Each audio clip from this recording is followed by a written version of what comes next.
Hey guys, it's David here. So I'm sure by now you've already heard the news that Sense8 was canceled after 2 seasons. I, of course, was very disappointed by this news, as were many fans. The outcry online against Netflix has been huge. Now, Netflix has been kind of vague about the reasoning as to why they canceled Sense8 and other shows. They never release any numbers about how many people are viewing. They simply make decisions internally and expect people to just live with it. If we are to assume that it was not getting enough viewers to justify the budget, which has been estimated as high as $9 million an episode, which is crazy, but watching the show you can understand shooting in all these different locations must have cost a ton of money, not to mention all the planning that went into it. So why wouldn't Sense8, which was a huge hit after the first season and Netflix was touting it up as its pride and joy, why would the viewership have dropped during the second season? Well, first of all, Netflix didn't promote season 2 nearly at all. I heard from a lot of friends who are fans of the show that they had been eagerly awaiting season 2. I didn't start watching until season 2 had already been released,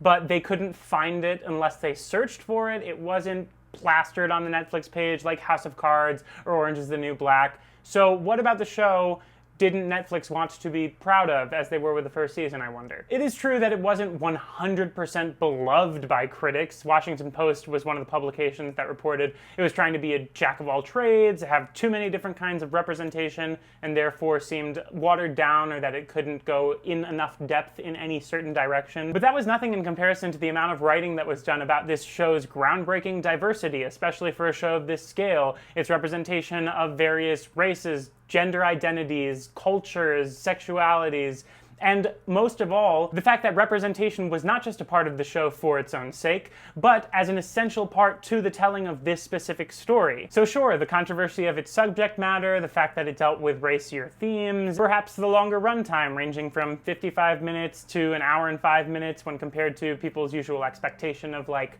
42, and the fact that it was an actual classic science fiction as opposed to the action-packed science fiction people tend to expect these days.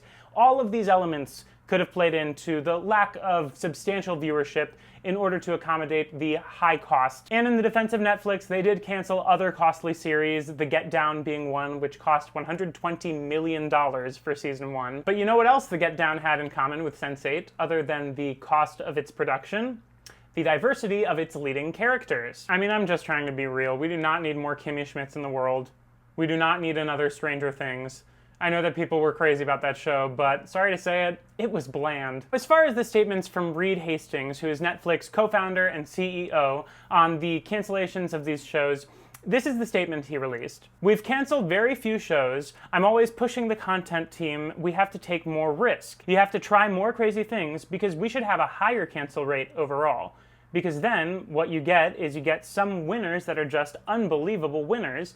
And then he goes on to talk about 13 reasons why. It just seems contradictory to me. Like, okay, so you're going to cancel shows that you know are doing well so that you can make room for shows that are doing well. I was listening to an interview with him where he was talking about how Netflix is trying to engage people in content that will generate community and discussion. He even made the analogy of Netflix being like the Starbucks and Amazon's streaming service being the Walmart of the internet, which I found as a little bit shady. But that all goes to say, if you're so focused on quality and things that are unique and starting a conversation, why would you have removed one of the most diverse and groundbreaking shows that you have on your platform? And listen, once again, I get that it was expensive. In fact, I feel like the issue of cost could have been handled way more effectively if the communication had been better. Just looking at how they went into season 2, this was more expensive. They increased the amount of cities from 9 to 16, the amount of continents from 4 to 5. The budget was obviously bigger, not necessarily to the benefit of the show. This is a side note, but I think that if the team had known season 2 would be their last season, there would have been way less drawn out montage sequences and like sex scenes, but that's a whole nother issue. The largest indication that they didn't know this was going to be their last season was obviously the end of season 2. I'm not trying to give away any spoilers, but it ended on a huge cliffhanger, whereas season 1 ended in a way that was open-ended, but still had enough of a conclusion that the fans would have been satisfied-ish if they had not been renewed for another season. And the most frustrating part of this cancellation happening right after season 2, especially if cost cost was the main factor, was that the story had gotten to a point where they could have cut down on the locations significantly, which obviously would have had a huge impact on the budget. Whatever the reasoning was, Netflix decided to cancel Sense8, announced it on June 1st, the first day of Pride Month, which I personally consider to be a hate crime. That is a joke for y'all who want to like blow up in the comment section or whatever. Fans of the show, Sensates as we call ourselves, I guess, have been blowing up the internet. There is a petition, which I will link below, and it has about 100,000 less signatures than the petition for the United States to rejoin the Paris Agreement, which that's where we are as a society. But actually, I do think it's important to mention, this is a tangent, but I think that that speaks to the impact that art has on a society in times where our political climate is what it is. I've signed the petition, you can sign it if you want. Do I think that this is gonna make Netflix renew it? No. I don't think that Netflix has any chance of admitting their mistake and taking the show back on.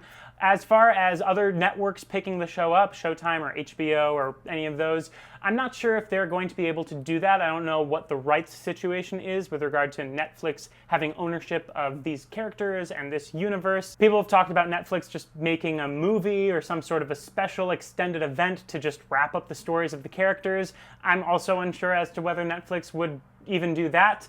I personally, if it's the only medium that this storyline can continue, would not mind to see the characters live on in a graphic novel. I think that this show could lend itself really well to the comic book format. I could imagine lots of the cool visual parallels of the different locations mirroring each other, operating well within the cell-to-cell reading experience. At this point, I think that the fans would read a drafted manuscript of what's to happen to the characters because we're all just so invested in the story and we want to know what happens next. So this is all to say, Netflix, I'm mad at you for canceling the show. I'm mad at you for not telling the team early enough that they could wrap up the storylines.